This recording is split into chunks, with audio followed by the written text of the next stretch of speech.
Nós teremos uma mensagem hoje que vai ser dividida em duas etapas. Então, se você quiser vê-la toda, ouvi-la toda, tem que estar presente agora e também à noite, tá bom? Eu já vou avisando, adiantando para você como é que vai ser. E a mensagem dessa manhã, e à noite também, nós teremos a primeira parte agora, tem como título Não Coloque Barreiras. Eu quero convidá-lo a abrir a palavra de Deus lá em Êxodo, no capítulo 3. O tema desse mês é Saia do Comodismo, Sirva a Cristo. Estamos falando sobre o serviço ao Senhor. E a mensagem dessa manhã trata de servirmos a Deus sem colocar ou derrubando as barreiras que muitas vezes nós levantamos para não servir ao Senhor. Capítulo 3 do livro de Êxodo.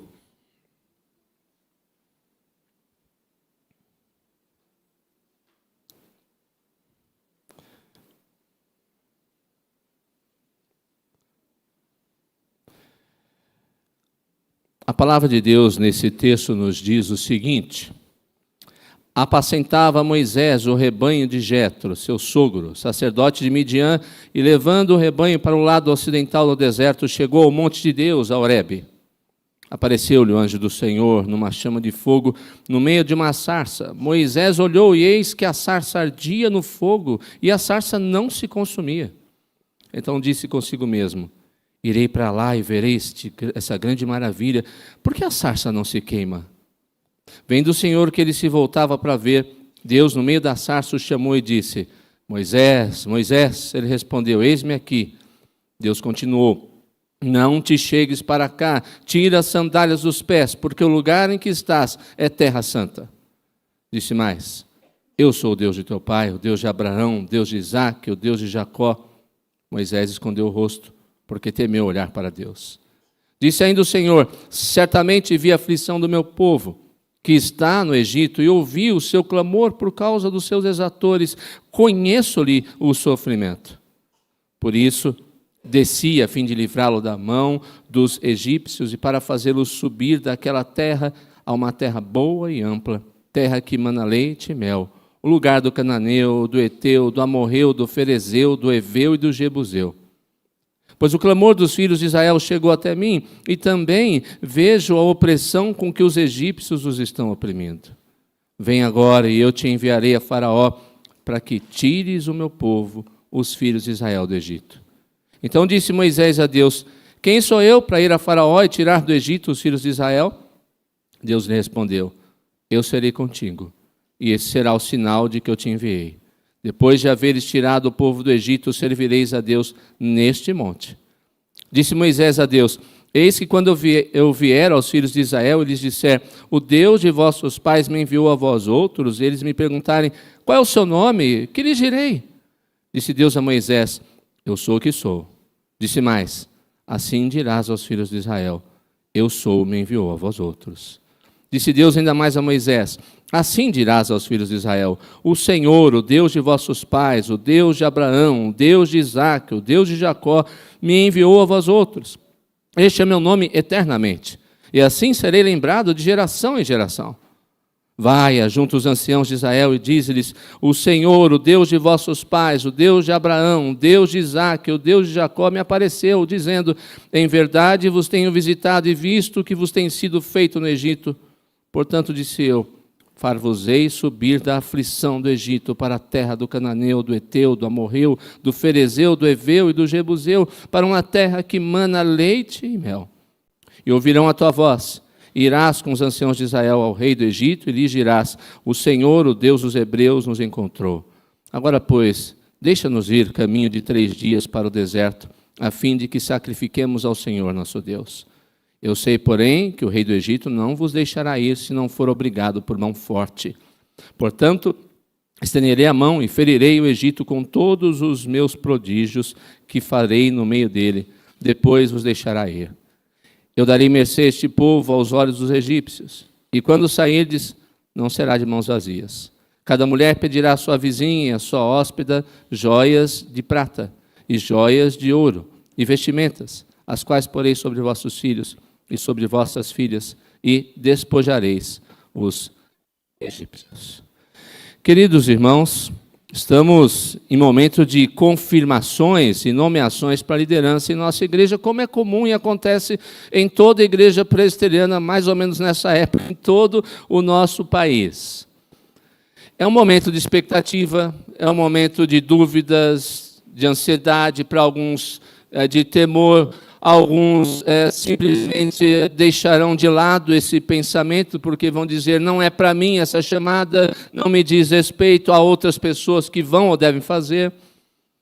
Mas, afinal de contas, quem estará disposto a servir? Quem aceitará determinadas nomeações que serão feitas? Continuaremos, em muitos casos, com poucos fazendo muitas coisas? Continuaremos, às vezes, a suplicar as pessoas para que façam o trabalho que Deus as chama a fazer? Quantos vão se prontificar livremente para o serviço e para usar os dons que Deus lhes concedeu como seus filhos, transformados pelo poder do Espírito Santo?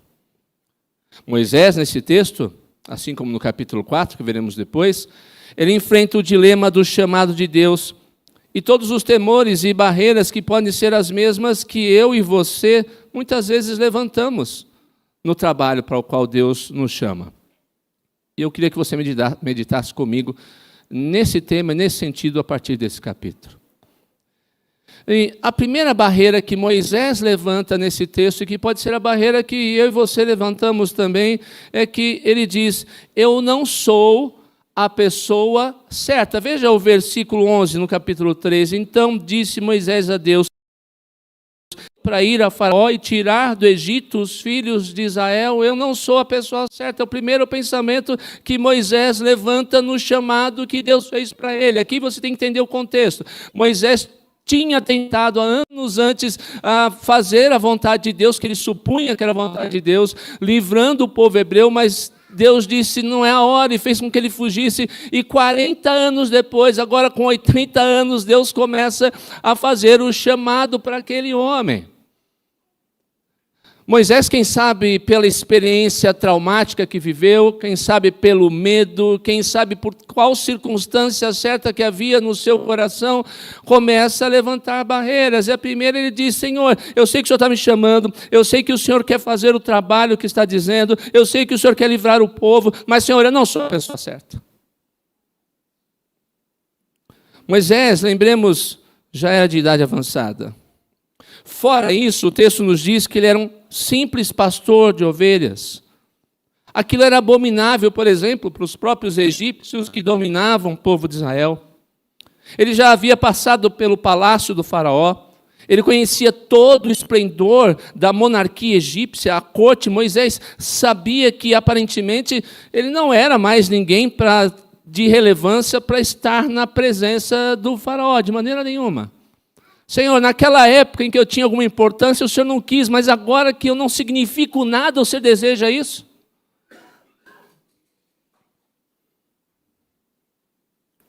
O nosso Deus, queridos, tem uma maneira diferente de agir. Quando Moisés achava que estava preparado, Deus disse não. Agora, quando Moisés disse que não está preparado, Deus disse sim. Porque a agenda de Deus não é a nossa agenda. Os nossos planos não são o plano de Deus. Aos olhos de Deus, naquele momento, talvez Moisés não fosse a melhor pessoa, mas assim mesmo Deus chama porque Ele sabe a quem quer chamar e Ele sabe o que quer fazer através da nossa vida, mesmo em nossas limitações e mesmo que nós não saibamos o que Deus deseja fazer por nosso intermédio e ainda que encontremos todas as barreiras possíveis para fazer aquilo que Ele nos chama a fazer. Moisés, com 40 anos, não estava preparado. Ele tinha que ser treinado, ele tinha que ser provado em muitas outras coisas. Dentre elas, era necessário Moisés conhecer o lugar pelo qual o povo iria passar quando fosse liberto do Egito. Antes não, mas como um pastor, ainda que na sua simplicidade, tendo fugido, ele conhecia todo o trajeto agora pelo qual o povo ia passar. É assim com Deus. Nós muitas vezes somos colocados em situações difíceis e pensamos que não temos nada mais a dar, nada mais a se realizar por nosso intermédio, mas Deus, contudo, parece querer fazer muitas vezes uma bagunça em nossa vida e nos chama dizendo que para Ele, naquele momento, naquele lugar, nós somos a pessoa certa. Eu volto a afirmar, Deus não pensa como nós pensamos, Deus não age como nós agimos, os planos de Deus não são os nossos planos, e quando Ele quer, Ele chama, a nossa tarefa é dizer, estou aqui e vou fazer a sua vontade. E na realidade, queridos, nós nos assemelhamos muito a Moisés. Porque quando nós olhamos para a tarefa que Deus tem diante de nós, que é grande, quando nós vemos as nossas limitações, quando vemos que por vezes não temos dons como outras pessoas, começamos a nos comparar com outros, nós sempre vamos dizer, eu não sou a pessoa certa, eu não sou a melhor pessoa, eu não sirvo para isso. Esse trabalho não é para mim. Nós olhamos e vemos pessoas de todos os tipos na igreja. Às vezes até fora dela, e nós começamos a nos comparar. Não, aquela pessoa fala bem. Não, aquela pessoa funciona melhor do que eu. Aquela pessoa tem um dom e é muito mais preparada do que eu. Então nós começamos a enfrentar o medo de falar, começamos a enfrentar a nossa ignorância em relação ao que os outros sabem, enfrentamos o medo de encarar pessoas que parecem ter um nível social melhor, falar a língua portuguesa melhor do que nós, pessoas que parecem ter uma habilidade melhor.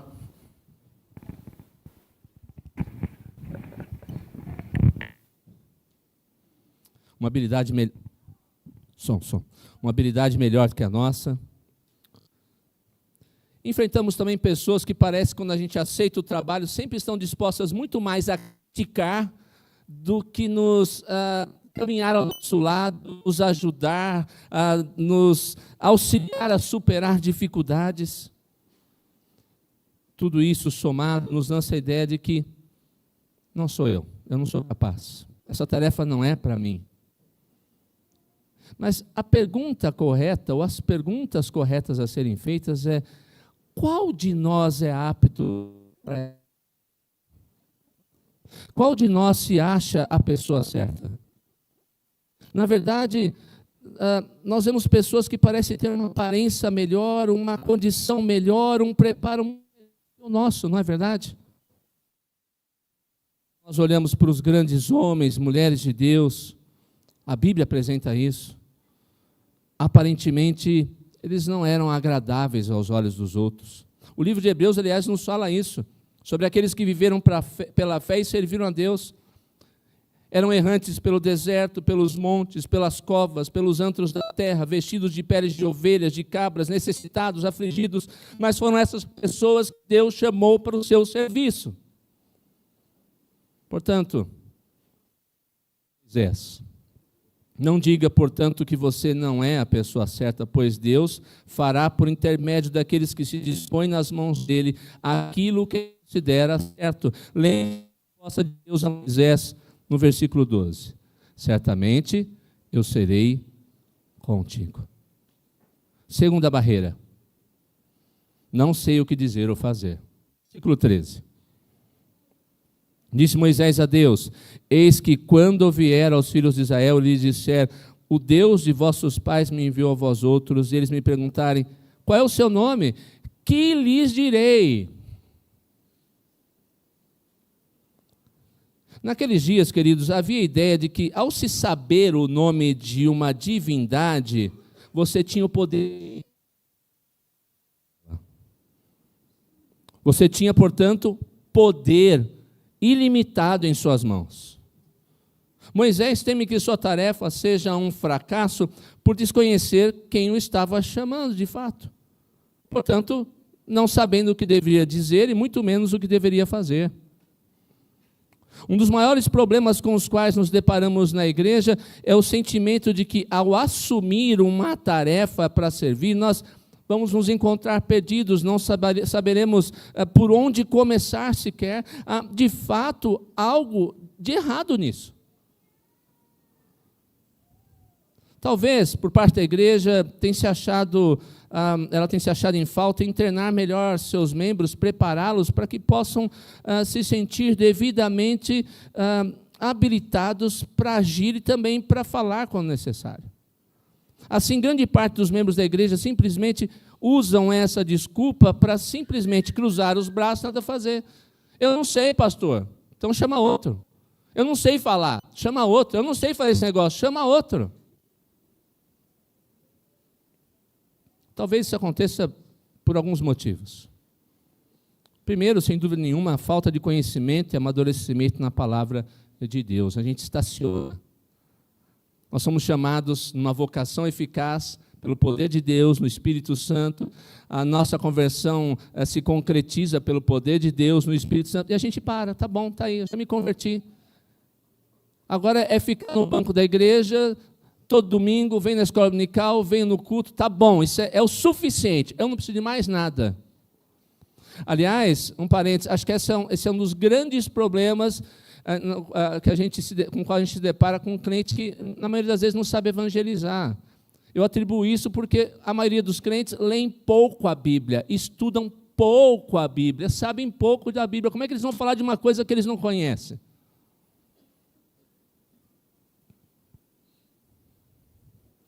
Mas nós temos crentes que entendem um chamado e a necessidade não somente da leitura da Bíblia, mas da prática da palavra de Deus e o amadurecimento que naturalmente acontece na vida daqueles que fazem assim.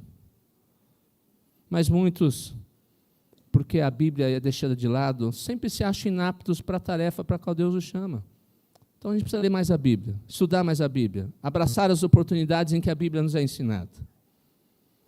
Mas, em segundo lugar, mesmo conhecendo a palavra, muitos desconhecem qual é o grande objetivo de Deus para a sua vida. A razão da nossa existência neste mundo está em Cristo Jesus. Então, os crentes têm que entender o quê? Qual é o meu objetivo de vida? Cristo. Para que eu estou aqui? Cristo. Para que eu sirvo? Cristo. O que eu tenho que fazer? Tudo tem que ser para a glória de Cristo. Nós muitas vezes não entendemos a nossa posição de servos, o dever de fazer aquilo que o mestre manda ser realizado. Terceiro, muitas vezes desconhece o seu chamado a servir ao próximo, amando o próximo como a si mesmo. Nós somos chamados para duas tarefas principais: servir a Deus e servir ao próximo. Quando vemos pessoas em necessidade, simplesmente entendemos que ali é uma tarefa a ser cumprida por outro, não por mim. Isso é muito comum com o pastor, né, Reverendo Nelson? Pastor, olha, eu vi uma pessoa com um problema, resolver lá. Pastor, há uma pessoa com necessidade na igreja, a junta diaconal tem que ir lá. Eu não estou falando que não é tarefa do pastor, o que o pastor não deve fazer, o que a junta diaconal não deve fazer, mas se Deus mostrou o problema para você, você deveria no seu coração dizer primeiro: Senhor, o Senhor está mostrando para mim, me ajuda de alguma maneira a resolver. Eu não preciso ir lá na junta diaconal para levar um pouco de alimento para o irmão que está com necessidade. Eu mesmo vou no mercado, eu tenho condições, eu vou fazer a compra, vou visitar esse irmão, vou ler um texto da Bíblia, vou orar, vou dizer: eu estou aqui à sua disposição para te ajudar. A gente sempre acha que é tarefa do outro. Quando eu e você não soubermos o que fazer ou dizer, corramos para a palavra de Deus. Vamos nos enriquecer com a Bíblia. Vamos aprender dela, vamos falar a respeito dela. Verifiquemos as necessidades da igreja, as necessidades daqueles que estão ao nosso redor. Vamos aproveitar ao máximo os treinamentos que a igreja muitas vezes oferece. E muitas vezes, ainda que você não tenha tido o treinamento adequado como você julga que deveria ter, em oração você pode se oferecer e simplesmente dizer: Senhor, eu quero servir. Eu sei que o Senhor vai me ajudar, eu sei que a igreja vai me ajudar, eu sei que o pastor vai me ajudar, eu sei que há pessoas preparadas para me ajudar, eu quero servir.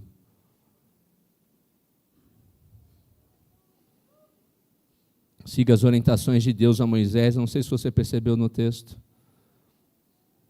Quando Moisés perguntou o que eu vou dizer, Deus falou: eu sou o que sou, ou seja, fale ao meu respeito, apresente quem eu sou. Deus disse: eu sou o Deus de Abraão, Isaque e de Jacó. O que ele está falando para Moisés? Fale não somente ao meu respeito, fale dos meus grandiosos feitos. Fale da graça e misericórdia em socorrer e salvar. Deus falou para Moisés: certamente vos tenho visitado e visto o que vos é feito no Egito. O Senhor dos Hebreus nos encontrou, no versículo 18 está escrito isso também. Fale a respeito de Deus, do que Deus fez, do que Deus faz e do que Deus está disposto a fazer. É isso que você precisa fazer. Será um bom começo para falar e fazer aquilo para que Deus está chamando a você a fazer. Não levante barreiras, derrube-as diante do Senhor, nosso Deus.